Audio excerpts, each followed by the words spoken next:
This is a democratic coup d'etat where anybody who gets in the way or anybody in government who has previously been critical of Donald Trump looks like they're going to be purged. And it's a very, very serious state of events for Americans. I know we're going to talk a great deal, as we should, about the threats to foreign countries, but I just think we should note what is going on inside the United States. I mean, the tariff stories are not even the main story in the United States because of the way in which Donald Trump is sweeping through the government with Elon Musk, that he has fired purged the Federal Bureau of Investigation of 6 of its top executives.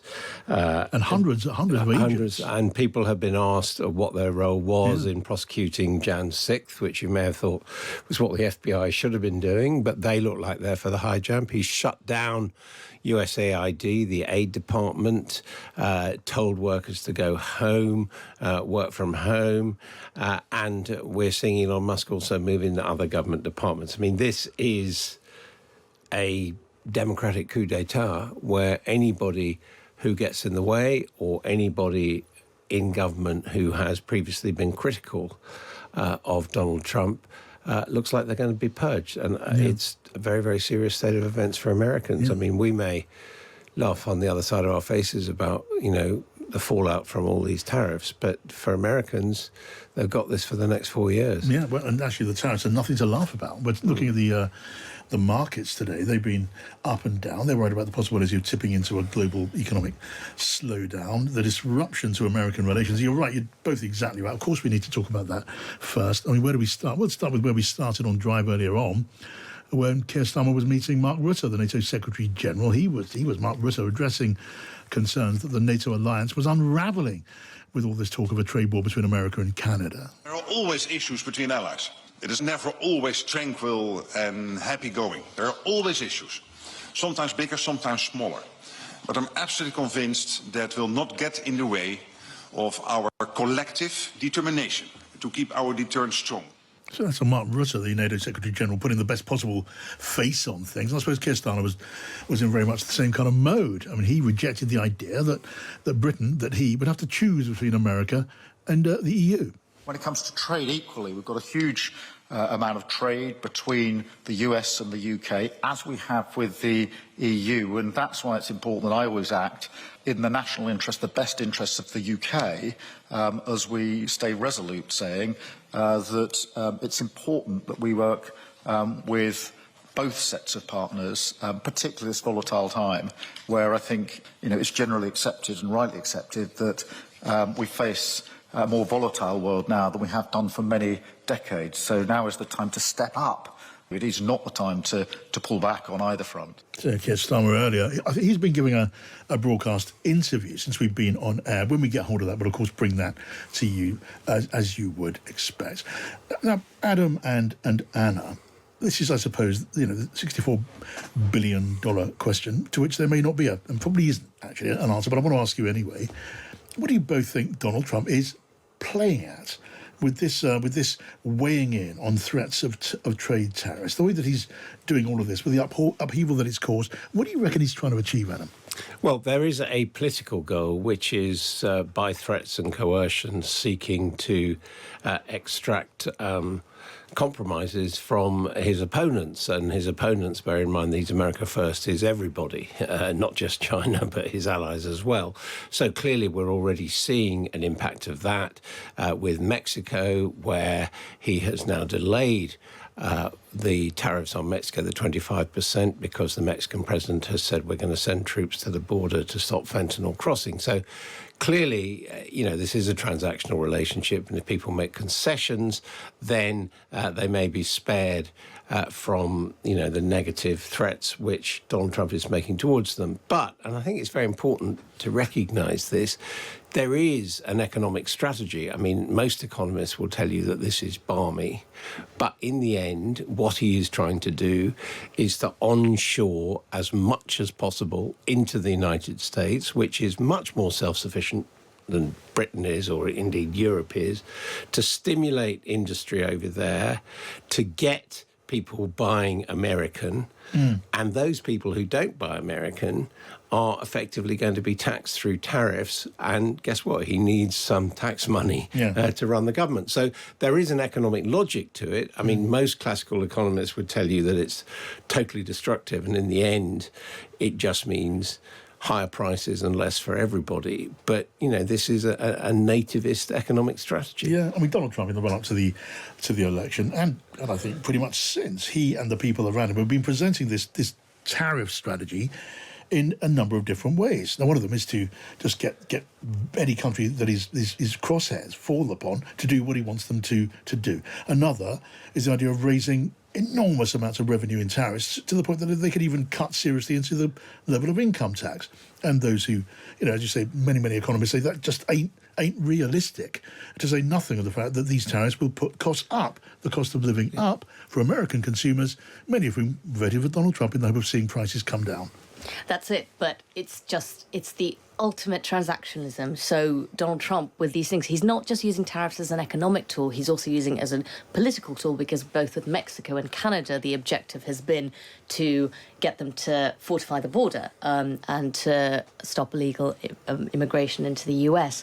And then the ones on China, what he wants out of them is the Chinese to allow American companies to buy 50% of TikTok so that he can go through with his reversal on the ban of TikTok, which he saw as a big win on his first day.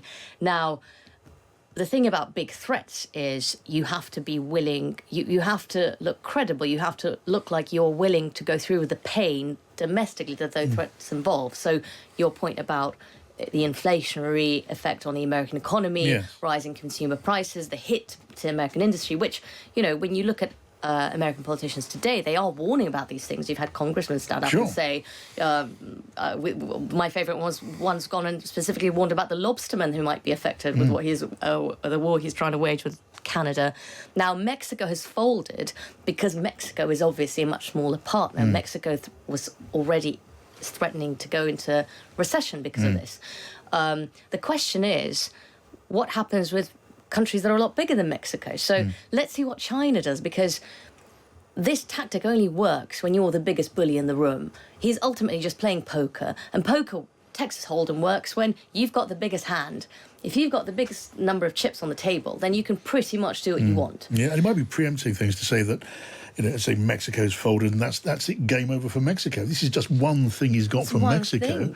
After this, there'll no doubt be another, then another. Absolutely. Another after that. He will obviously look effective. If you try and pay off a bully, you know, they come back for more, don't they? They do, but the question is, what about China? America still likes to say that it's the biggest economy in the world, but there are quite a few people already saying, actually, China is on quite a few measures now the biggest economy. So the idea that China will just fold is, I think, slightly fanciful, although we shall wait and see. Although he's gone quieter on China with only 10% tariffs. I mean, I think that the Canada thing is actually more serious than the Mexico thing, in the sense that Mexico is never seen as a Western ally, if you like.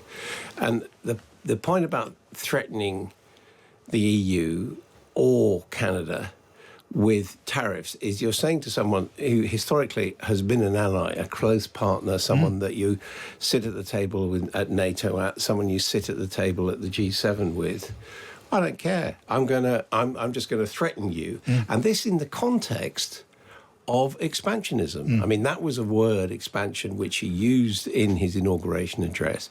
He has, I mean, everyone says, oh, he's joking, he can't be serious and all that, but nonetheless, he's expressed territorial attentions towards Canada, and he's explicitly expressed territorial attentions towards Denmark, which is a NATO ally, in terms of his desire to take over Greenland. So we really are seeing, you know, it may not happen, but we are seeing an incredibly aggressive habit of mind from our most powerful ally towards allies. I mean, that has to be worrying. I mean, the way Donald Trump is dealing with America's old friend, ally, partner, trading partner to the north is absolutely mind-boggling. I was talking earlier on Drive to a former advisor to Stephen Harper, a former Canadian Prime Minister. It was just extraordinary. There was reports over the weekend at a hockey match in Ottawa of Canadians booing the American national anthem. And Andrew, he was a former advisor, was telling us about the venom that people are now expressing towards their neighbour to the south. It would have been unimaginable just a short while ago. I'm going to just before we take a break for a moment or two. We've got this message in from Will, looking to the other side of the aisle just for a moment and asking, do you think the Democrats can reorganise themselves to change the power balance in Congress come the midterms and put a brake on the White House plutocrat cabal? Well, Adam, so far, the Democratic Party, certainly on Capitol Hill in Washington, have been pretty much flat on their back, haven't they? And they've been urged by colleagues out in the country, Democrat Party governors, for example, just to get their finger out. Well, as we said, the most outspoken critic of what's going on has been Bernie Sanders. Now, you may or may not like him, but he's got a pretty explicit analysis. And AOC as well has been, so in that sense, it has been a gift to the traditional radicals, left of the Democratic Party. But I think the important thing, frankly, the important thing is whether the American public changes because of the consequences of this. There's a cartoon doing the rounds of under Biden, someone saying eggs are $3.50 for a dozen. What a disgrace. I'm going to vote for Trump. Eggs have actually more or less doubled in price in America, and now the same person in the MAGA cap saying, well, it's very complicated, international circumstances and all that.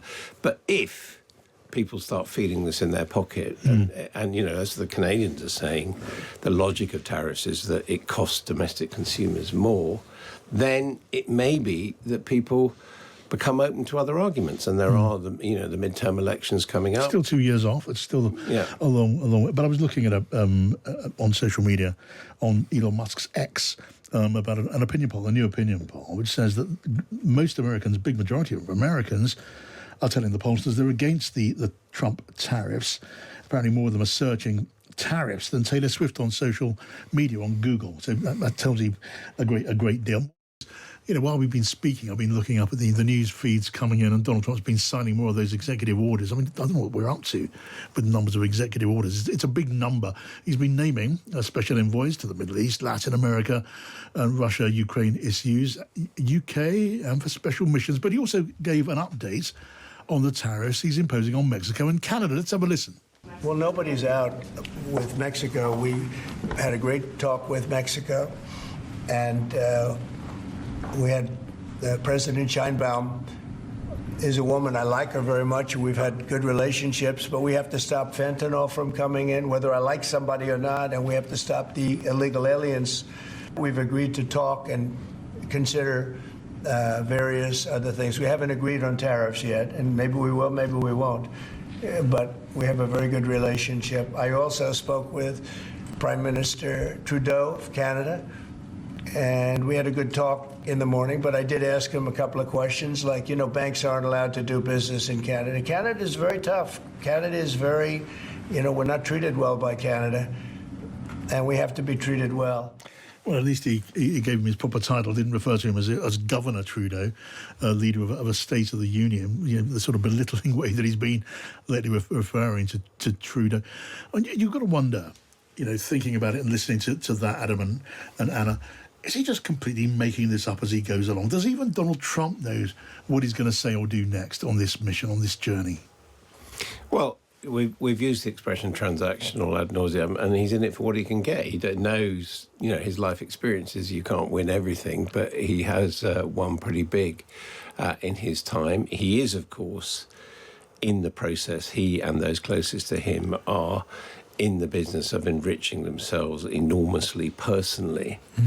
And the behaviour of, signing these executive orders, firing people, saying people have to get in line, or, whether they're nice to him or not, as being the measure of how America should do business is, like an absolute monarch. It is not behaving like a president normally does behave. And a lot of people in, these quite difficult times are quite excited by that kind of behaviour. Yeah, I suppose it is America, but maybe some thoughts are universal. You see this sort of concern about this thing you're describing there on the other side of the Atlantic as well, a certain amount of outrage and shock and just disbelief. I mean, the Prime Minister, the President, forgive me, just accruing this enormous amount of power, using it freely the way that he is, and also, as you say there, Adam, just amassing an enormous amount of money. There was the crypto dealings before he'd even got into the White House, and we expect more of the same.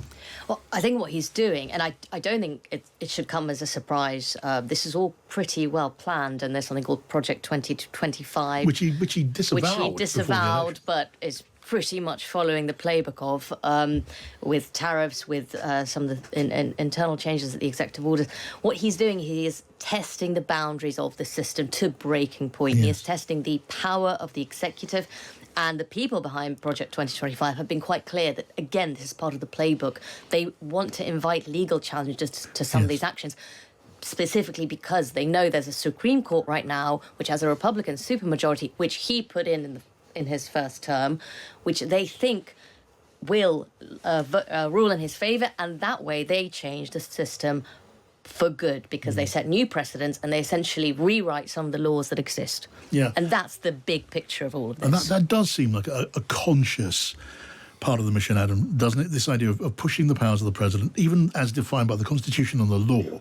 When you get the sacking of many dozens of FBI officers, of prosecutors who were involved in seeking out wrongdoers after the January the 6th riot on Capitol Hill. Those things are going to be challenged in this court and that court and the other court, and he seems to want that. Well, they are going to be challenged, but as Anna says, whether or not the courts will be sufficiently robust to reinforce things is, open to question. I mean, bear in mind, this is a man who has broken the law many times and got away with it, and has now got a Supreme Court to give him a kind of blanket, a blank check on future behaviour. So, this is a constitutional test for the United States, and ultimately the test will be, I suppose, whether the American people feel enriched and more secure as a result of his leadership. And that is an open question. History suggests, in the end, this sort of behaviour doesn't tend to work out. It all comes down to the price of those eggs. Yeah, it doesn't turn out to work out very well. Yeah. And meanwhile,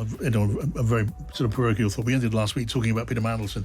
Would he end up in that the ambassador's mansion in Washington? It looks as if he is going to be there, doesn't it? He's been confirmed. It's been announced by the British government that he's been confirmed today. I hadn't seen that. That was just must have been quite recently. Today. Today. Yeah.